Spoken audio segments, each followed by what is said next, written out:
بسم اللہ الرحمن الرحیم۔ میرے عزیز طلباء کرام، السلام علیکم۔ آج ہم اپنے نئے سبق کی طرف آتے ہیں۔ باب نمبر 2، ایمانیات اور عبادات۔ سب سے پہلے ہم ایمانیات پر بات کریں گے اور اس کے بعد عبادات پر۔ ایمانیات میں سے ہم ایمان کے مفہوم کی وضاحت کرتے ہیں۔ ایمان کا مفہوم ہے زبان سے اقرار کرنا اور دل کی یقین کو ایمان کہتے ہیں۔ ایمانیات میں ہے آمنت باللہ وملائکتہ کتبہ رسلہ بالآخرۃ، تقدیر بالخیر شر، بعث بعد الموت، اس کو ایمانیات کہتے ہیں۔ دوسرے نمبر پر ہے عبادات، یعنی بنیادی عقائد۔ عبادات سے مراد ہے ارکان اسلام، اور ارکان اسلام 5 ہیں: کلمہ شہادت، نماز، روزہ، زکوٰۃ، حج۔ اس کے علاوہ اور بھی عبادات ہیں، جیسا کہ نوافل، صدقات، خیرات، نذر، حقوق اللہ اور حقوق العباد۔ بیٹا، جو سبق آج ہم پڑھ رہے ہیں اس کا تعلق ایمانیات سے ہے، یعنی عقیدہ آخرت سے ہے۔ عقیدہ آخرت اور تعمیری سیرت میں اس کا کردار، یعنی سیرت کی تعمیر میں عقیدہ آخرت کا کردار کیا ہے، آج ہم یہ سبق پڑھیں گے۔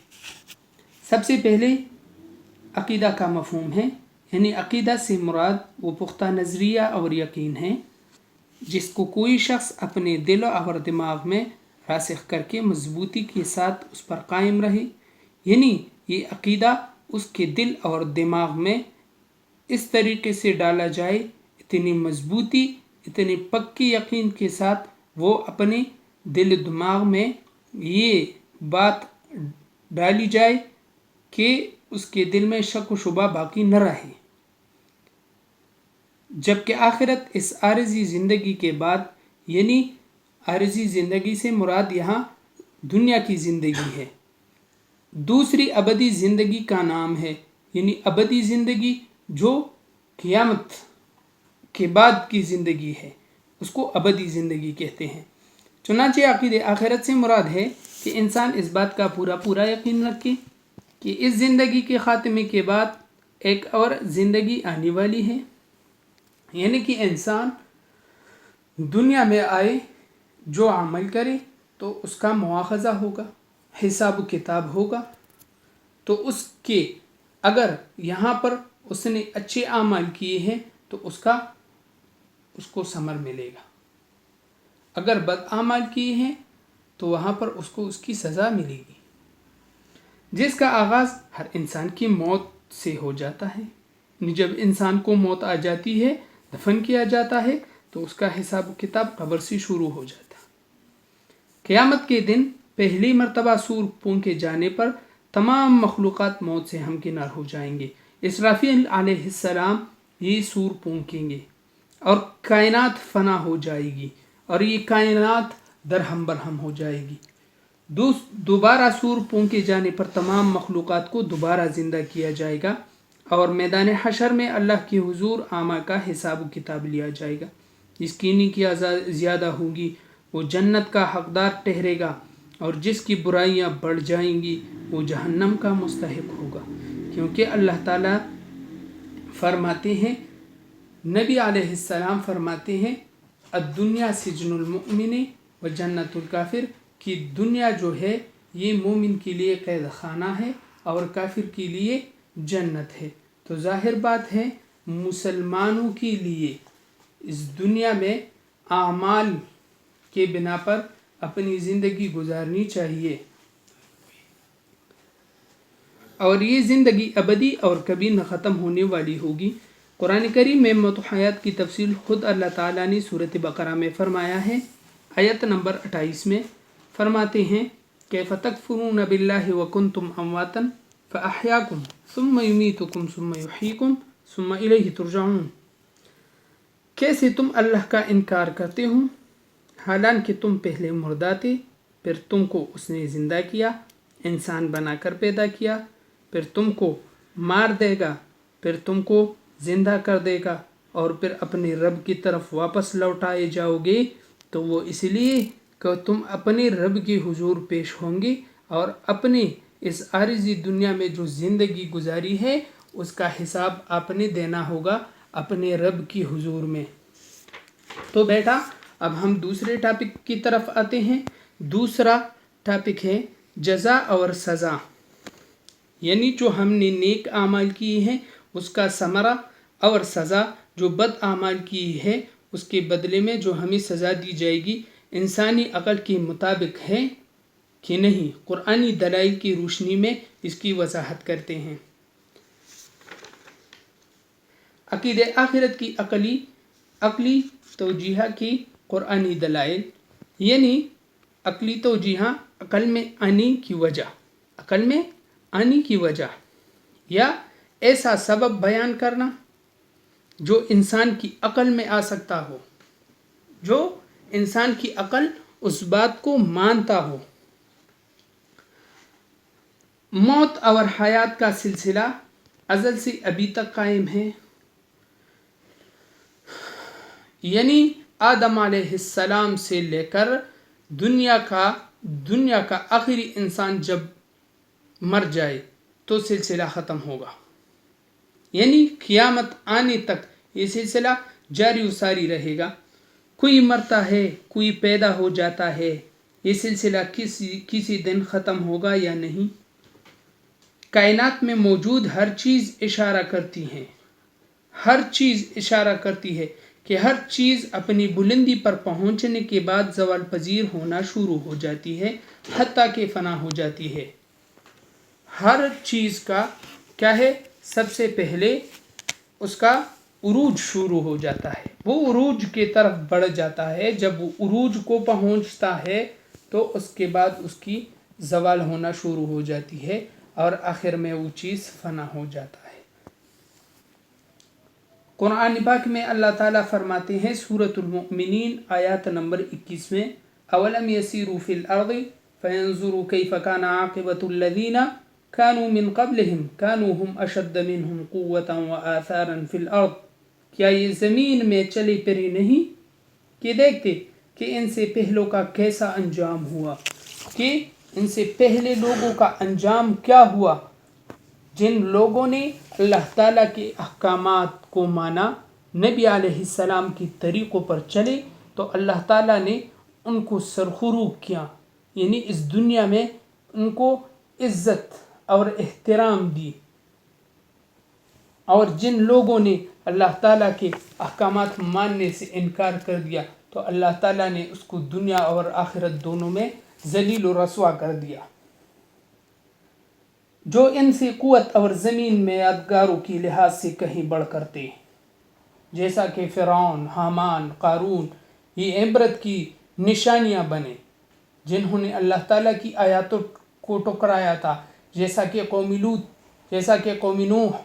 ایسے لوگوں کو، ایسی قوت والے لوگ تھے، ان کے پاس سرداری تھی، مال و دولت تھا، لیکن اللہ تعالیٰ کے احکامات کو نہیں مانا تو اللہ تعالیٰ نے ان کو نیست و نابود کر دیا، صفحہ ہستی سے مٹا دیا اور آنے والی امتوں کے لیے ان کو عبرت کا نشانہ بنایا.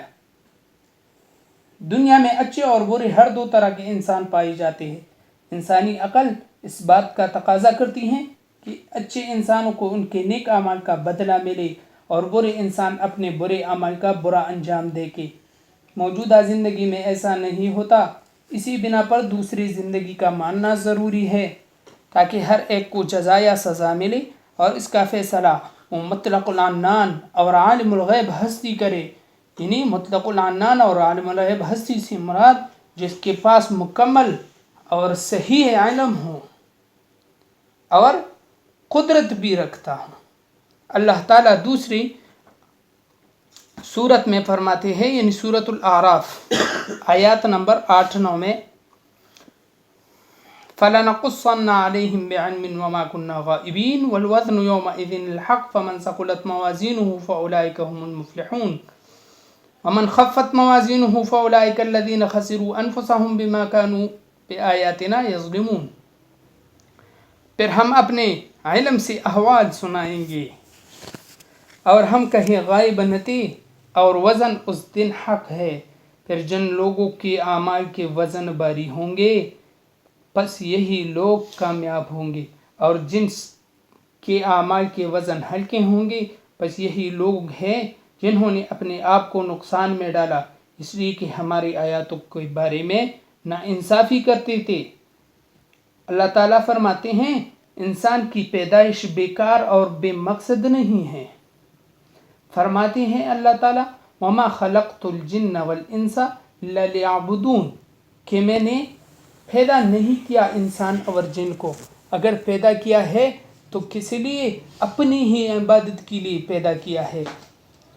سورۃ المؤمنین آیات نمبر 115 میں فرماتے ہیں اَفَحَسِبْتُمْ أَنَّمَا خَلَقْنَاكُمْ عَبَثًا وَأَنَّكُمْ إِلَيْنَا لَا تُرْجَعُونَ، اے لوگو کیا تم یہ سمجھتے ہو کہ ہم نے تم کو بیکار پیدا کیا اور تم ہماری طرف لوٹائے نہ جاؤ گے؟ اللہ تعالیٰ نے اس تمام کائنات اور اس میں موجود ہر چیز کو ایک خاص مقصد کے لیے تخلیق کیا ہے، پیدا کیا ہے، اور یہ تمام کائنات یعنی انسان کے لیے کائنات میں جو مادی وسائل، جو مخلوقات پیدا کیے ہیں وہ مسخر کر دیے۔ انسان کو اللہ تعالیٰ نے نیکی بدی کی دونوں راہ دکھائی، اس کو اختیار دیا کہ وہ جس راہ کو چاہے اپنا لے، لیکن یاد رہے کہ ایک دن ایسا آنے والا ہے کہ ہم اپنے رب کے حضور پیش ہوں گے۔ ہر انسان اپنی اس عارضی زندگی کا حساب دے گا اپنے رب کے سامنے، تو جس کے اعمال اچھے نکلے جنت میں جائے گا، اور جس کے اعمال برے نکلے وہ جہنم میں جائے گا۔ تو بیٹا یہ ہوا آپ کا دوسرا ٹاپک۔ اب تیسرے سوال کی طرف ہم آتے ہیں۔ تیسرا سوال ہے تعمیر سیرت میں عقید آخرت کی انسانی زندگی پر کیا اثرات مرتب ہوتے ہیں؟